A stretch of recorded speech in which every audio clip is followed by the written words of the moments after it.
Olá, quer saber tudo sobre horas extras? Então vamos combinar o seguinte, você precisa assistir esse vídeo até o final. As informações que vou passar aqui sobre horas extras são todas as informações que você precisa saber desse assunto.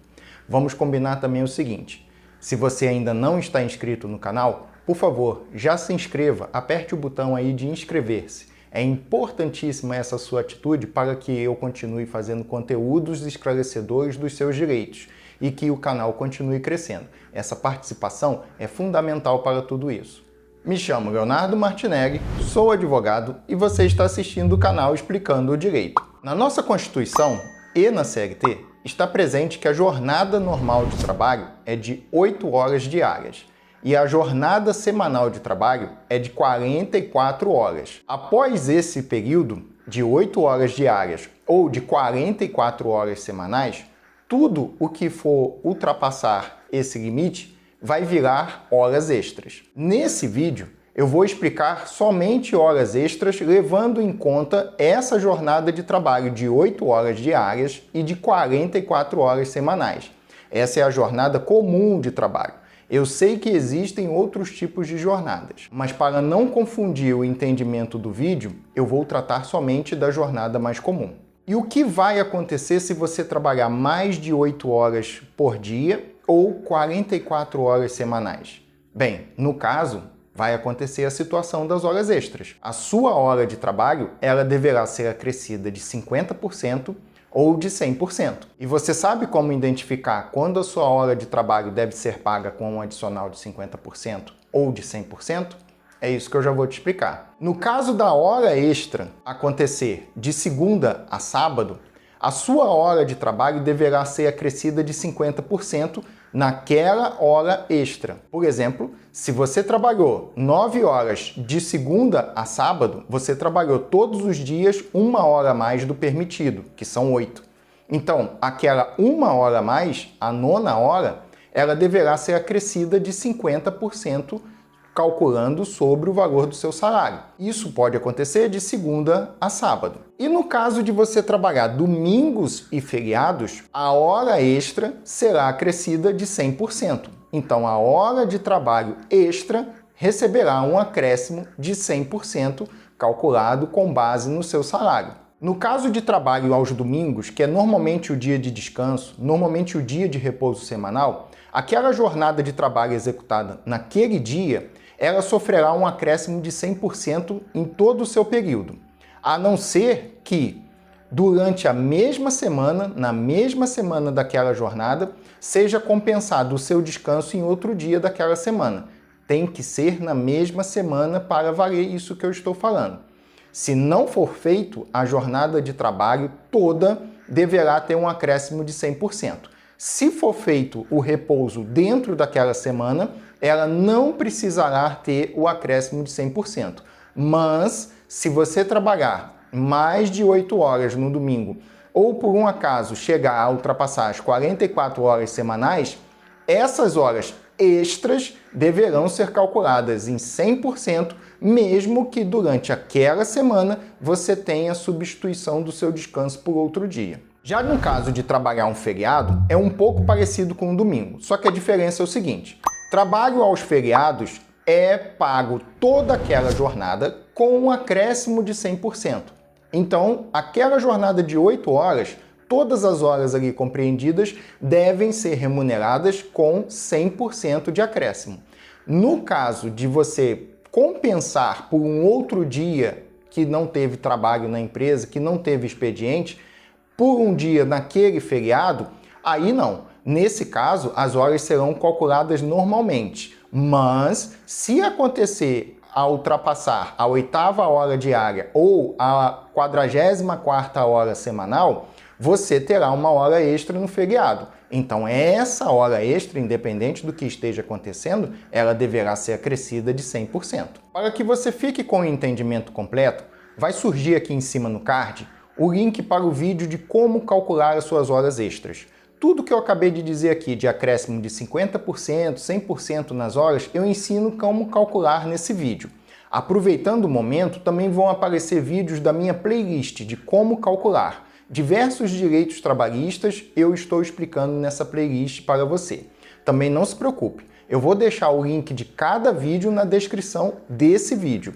E você já se inscreveu? Se ainda não, por favor, contribua com essa parceria. E agora vem uma questão que eu acho que é a dúvida de muita gente. E quanto tempo de hora extra é permitido fazer? Quanto tempo de hora extra a lei permite? Bem, a CLT permite que sejam feitas por dia, no máximo 2 horas extras. Ou seja, você trabalha as 8 horas normais e pode fazer mais 2 horas extras todos os dias de trabalho. Nesse caso, você pode chegar a um total de 10 horas trabalhadas. Isso é o permitido em lei. Mas também eu preciso explicar uma situação. Na CLT, existe uma situação de imprevisto, existe uma situação especial, existe uma situação imperiosa, como dizem. Nesse caso, as horas extras elas poderão ser estendidas em mais 2 horas. São situações onde a empresa pode ter um contrato prestes a vencer o prazo de entrega e ainda a produção está atrasada. Pode ter acontecido alguma coisa na empresa que atrasou toda a produção da semana e precisa agora de mais esforços para fechar o mês. Ou tem um prazo ali que não pode ser ultrapassado. São situações especiais, situações onde vão além do limite da normalidade. Então, a lei permite que nesses momentos, além das 2 horas que ela permite todo dia que possa ser feito, que possa ser feito também mais 2 horas. Entenda o seguinte, isso é uma situação especial, excepcional, de exceção. Essas 2 horas, a mais das 2 horas permitidas, não são para ser feitas todos os dias. Pode acontecer de ser feito em mais de um dia ou 2, mas não meses nesse ritmo. Nesse caso, caso aconteça isso de ter que fazer 2 horas além das 2 horas permitidas, você vai chegar a trabalhar no dia 12 horas de trabalho. Eu já expliquei como identificar o surgimento das horas extras durante a jornada de trabalho. Existe uma outra forma também que, se não for respeitada, a CLT garante que seja paga como horas extras. No caso, é o chamado horário para refeição, horário de almoço. Na CLT está escrito o seguinte, que todo trabalho que seja feito por mais de 6 horas seja garantido ao funcionário 1 hora de descanso. Nesse caso, essa 1 hora de descanso é o conhecido horário de almoço. Para a situação de você parar para almoçar e depois de fazer sua refeição, você vai ter, naquele momento, ainda o período para completar 1 hora de descanso. Tem empresas que têm horário de almoço com mais de 1 hora. O correto é ter o mínimo de 1 hora. A lei exige isso. O que tenha crescido não é uma situação que a lei exija, mas se a empresa forneceu, tem que ser respeitado. Então, se você tem 1h30 de almoço, é 1h30 seu. Nesse tempo, depois de almoçar, você pode resolver até outros assuntos, ou simplesmente não fazer nada. Mesma coisa se tiver 1 hora de refeição. Você tem a sua refeição, o seu tempo para fazer a sua refeição e fazer qualquer outra coisa que você queira. Não tem aquela história de come em 10 minutinhos e volta ao trabalho. Se estiver acontecendo isso, está errado e você está tendo horas extras a seu favor para serem pagas com acréscimos de 50% ou 100%, dependendo da situação. Apesar de difícil, ainda existe mais uma forma de incidir horas extras. No caso é o seguinte, de um dia para o outro de trabalho, a lei determina que tem um intervalo mínimo de 11 horas. Se esse intervalo mínimo de 11 horas não for respeitado, o que ali foi suprimido fica como horas extras a seu favor. Então vamos dizer o seguinte, vamos dizer que você saiu da empresa à meia-noite. Você não pode, no outro dia, voltar para trabalhar às 8 horas da manhã. Você está nesse período fazendo somente um intervalo de uma jornada para a outra de trabalho de 8 horas. Então você teria direito a 3 horas extras nesse caso por isso. As horas extras, quando acontecem, elas refletem em todos os seus direitos trabalhistas. Principalmente no momento da rescisão, é importante ter essa atenção. FGTS, férias, 13º, multa do FGTS, aviso prévio, saldo de salário, tudo que as horas extras contam naquele período, naquele momento, vão refletir, vão incidir, vão aumentar o valor dos seus direitos trabalhistas, seja durante o contrato de trabalho e principalmente no momento da rescisão. Já que mencionamos sobre rescisão, eu não posso perder a oportunidade de te deixar também mais informado sobre esse assunto. Vai aparecer aqui no card vídeos da playlist que eu tenho sobre rescisão. Todos os direitos detalhadamente explicados no momento da rescisão. Eu aconselho que você também tenha atenção com essa playlist e assista esses vídeos. Vou deixar o link desses vídeos também aqui embaixo na descrição. Confere aí se você já se inscreveu. O vídeo está acabando, não perca essa oportunidade. Os conteúdos feitos aqui são com atenção para te explicar e te orientar sobre os seus direitos. E para o finalzinho do vídeo, eu deixei a explicação sobre o banco de horas. O banco de horas ele pode ser constituído de duas formas na empresa. O primeiro é no sindicato da categoria dos seus empregados através de um acordo para isso.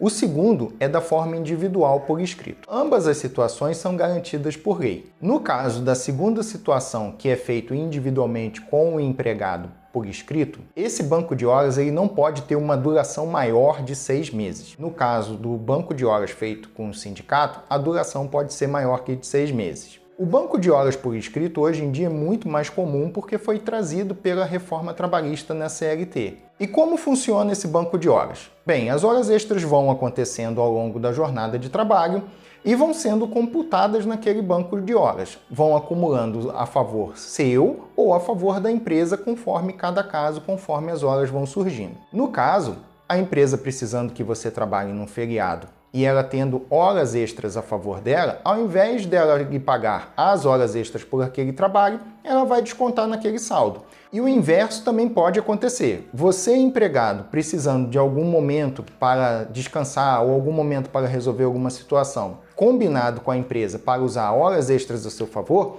você pode usar aquele saldo a seu favor para fazer alguma situação gastando aquelas horas extras de forma justificada e sem prejuízo no emprego. Existe uma coisa importante sobre o banco de horas também. No caso do contrato de trabalho ser rescindido antes do final do banco de horas, precisa ser calculado todo o saldo que existe ali no banco de horas. E se for o cálculo a favor do empregado, o que estiver ali de saldo para ser pago, deverá ser pago no momento da rescisão. Deverá incidir todo aquele valor de horas extras não utilizado, não compensado, para pagamento na rescisão. E se por um acaso o banco de horas for um saldo a favor da empresa, bem, esse valor não poderá ser descontado da rescisão. Não existe essa modalidade de desconto de banco de horas a favor da empresa, o chamado banco de horas negativo. Somente existe o reconhecimento dos valores a favor do empregado. Para quem assistiu esse vídeo até aqui, um muito obrigado. Espero que já esteja inscrito no canal. Deixa o seu like, pode fazer comentários, compartilhe esse vídeo com os seus amigos. Teremos vídeos novos toda segunda e quinta-feira no canal, às 19 horas. Não perca a oportunidade de acompanhar os conteúdos que trarei explicando os seus direitos. Até a próxima!